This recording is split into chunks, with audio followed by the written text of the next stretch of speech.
Spain has installed a 500-metre barrier on the sea border between its North African territory of Ceuta and neighbouring Morocco. The move comes after tens of thousands of migrants breached the border earlier in the week. Now, Richard Hamilton is a former Africa regional editor at BBC World Service, and he says that the situation is more to do with geopolitics than immigration. I just think that the mainstream coverage is talking about it as a migration issue, whereas in fact it's more to do with Morocco putting leverage on Spain, possibly linked to the territory of Western Sahara. So it's not a standard migration story, but in terms of reaction around Europe and with Donald Trump, everyone's sort of saying this is what happens if you don't control migration.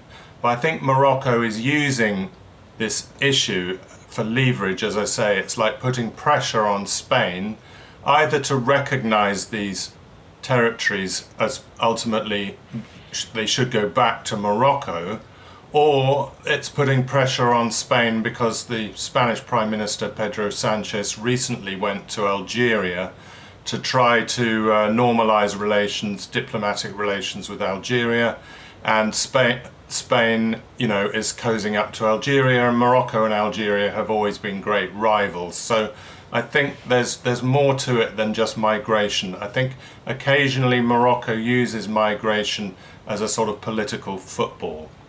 That's really interesting. Are the people making that journey, are they all Moroccan, or are they coming from other parts of Africa?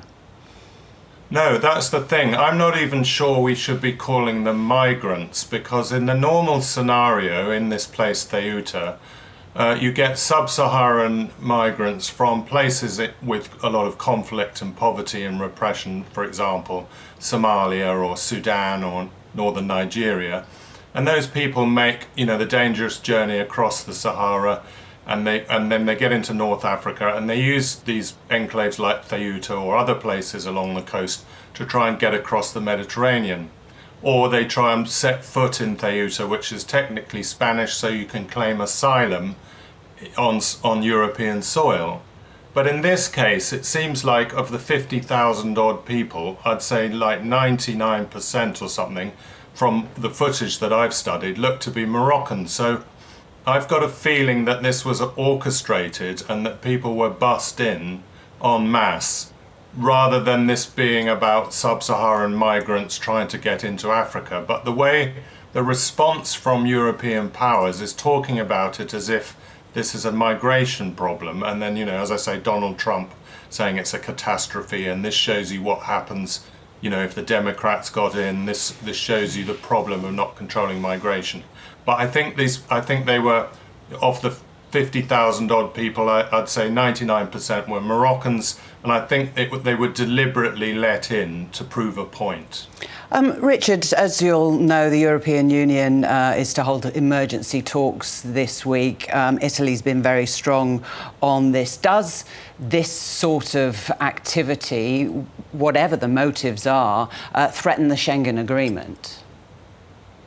Well, not really, because these enclaves in Morocco are not part of that anyway, and Spain doesn't, for example, have a border with Italy. So there's been a lot of misinformation, and I think sort of far-right parties like the Vox party in Spain, Italy's Giorgia Meloni, Donald Trump, they're using this as a chance to blame Spain for being lax on immigration. But as I say, this is more to do with Morocco proving a point, to do with its own territories, and it's a bit like Iran's Strait of Hormuz. Morocco has a very powerful tool, which is every once in a while, and this happened 5 years ago when they let about 10,000 Moroccans in, they show that they can cause chaos. They could literally bring the government of Spain down.